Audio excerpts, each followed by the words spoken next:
Halo, selamat berjumpa kembali dalam pembelajaran tematik kelas 5 tema 9 benda-benda di sekitar kita, yaitu subtema 2 pembelajaran ke-6, yaitu ada mata pelajaran PPKN, Bahasa Indonesia, dan SBDP.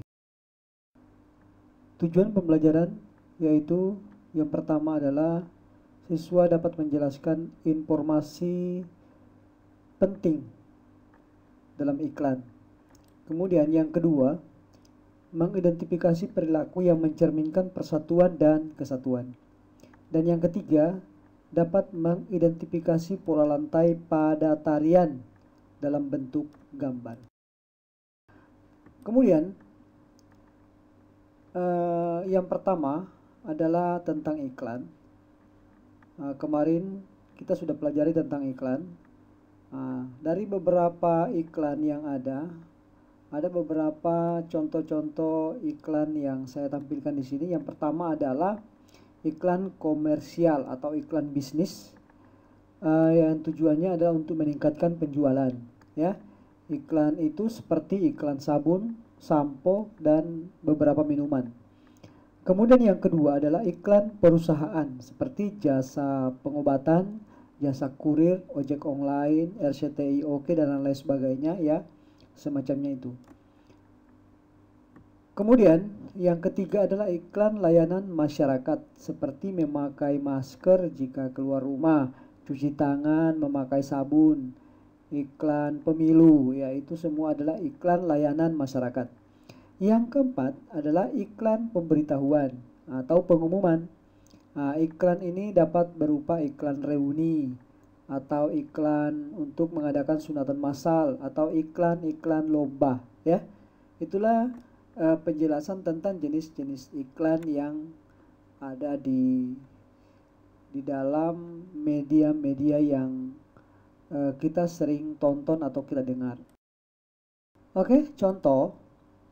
Ini yang kita sudah pelajari tentang iklan pasta gigi, ya. Isinya adalah sebagai kesimpulan daripada iklan ini adalah berisi penjelasan tentang keunggulan produk pasta gigi, yaitu gigi lebih bersih dan lebih kuat dengan menggunakan pasta gigi. Ini ya. Iklan yang dipublikasikan berupa kombinasi dari suara, gambar, dan gerak. Jadi beberapa iklan itu jenisnya ada iklan yang dipublikasikan berupa kombinasi dari suara, gambar, dan gerak. Kira-kira di sini yang mana ya? Apakah televisi, radio, surat kabar, majalah, internet, atau di jalan-jalan? Yang biasanya yang bersuara, kemudian ada gambarnya, kemudian gambarnya bergerak, yaitu rata-rata ditemukan di televisi. Ya. Memang juga biasa juga ada di internet, tapi internet juga ada yang tidak bersuara, ada juga yang tidak bergerak, ya. Oke, lanjut. Berikut ini dari iklan ini ada yang bukan merupakan jenis iklan media elektronik. Yang mana ya? Televisi elektronik, radio elektronik, surat kabar bukan elektronik. Berarti ini bukan elektronik, media cetak namanya. Ya, majalah juga adalah media cetak. Kalau internet ini media elektronik. Kalau yang di jalan ditempel itu spanduk-spanduk, itu adalah media cetak. Oke? Semoga bisa dimengerti. Kemudian kita ke tarian. Ini adalah tarian, kalau tidak salah ini tari zaman ya. Pola lantai dari tarian ini yaitu adalah diagonal. Pola lantainya itu diagonal. Maksudnya dia miring. Andai kalau dia lurus, ini dia lurus berarti dia vertikal, lurus vertikal ya. Oke, saya kira ini sudah dipelajari ya. Kemudian coba, ini kira-kira pola lantainya apa ya? Ini kan seperti dia melingkar. Berarti dia pola lantainya adalah lengkung ya. Pola lantai melengkung ya, melingkar, melengkung. Oke. Lanjut. Dalam menari harus semuanya bekerja sama. Harus rukun. Tidak boleh saling membenci satu sama lain. Karena kalau tidak, maka tariannya akan kacau balau. Kemudian, dalam kegiatan sehari-hari, dalam keluarga ataupun di sekolah, kita harus saling menghormati, saling membantu, dan saling menyayangi. Nah, seperti yang ada di gambar ini. Nah, ini satu keluarga ya. Nah, ini saling membantu, bekerja sama. Apa manfaatnya coba ya? Manfaatnya itu adalah hidup menjadi harmonis. Kemudian komunikasinya lancar, tidak cuek-cuek ya. Kemudian hidup akan damai dan tentram. Jadi itulah manfaat daripada kalau kita rukun. Jadi kalau tidak rukun, waduh, kacau ya, kehidupan akan kacau. Misalnya ini seorang penari mau menari, kalau tidak rukun akan kacau nanti gerakannya. Ada yang marah-marah, ada yang tidak suka, dan lain sebagainya ya. Kacau lah pokoknya. Oke, baiklah. Seperti tadi.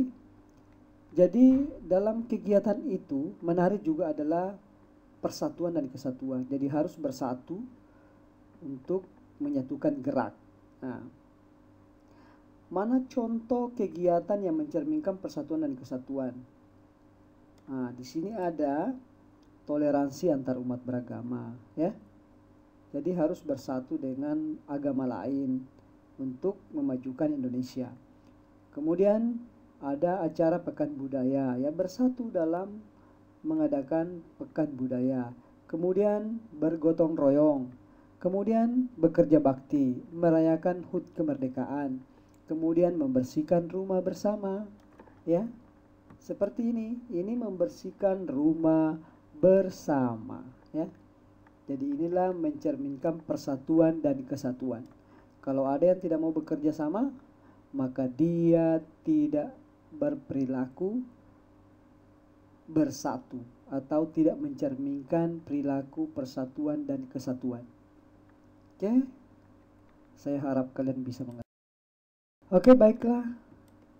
Dari pembelajaran ke-6 ini, karena akan ulangan, sebagai rangkuman